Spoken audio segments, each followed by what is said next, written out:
Queria te fazer uma pergunta, queria que você fosse muito sincero. Quem você se tornou depois das pancadas que você levou? Sim, quem é você depois de toda aquela dor? O que você aprendeu com ela? O que essa dor mais te ensinou? Eu sei que na maioria das vezes parece que ninguém se preocupa contigo, mas a pergunta que eu faço é: o que essa solitude te ensinou? O que essa dor te transformou? Quem literalmente é você depois dela? Tem gente que usa a dor para se transformar numa pessoa ruim. Outras usam a dor para se transformar na pessoa melhor. E a pergunta que eu te faço é: essa dor deixou você melhor ou pior? Se você usa a dor para se transformar na pessoa pior, você se tornou pior do que a pessoa que deixou você assim.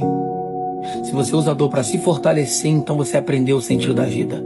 Dores vêm para te ensinar, a todo momento, a todo vapor. Por isso eu te pergunto: quem você é depois da dor?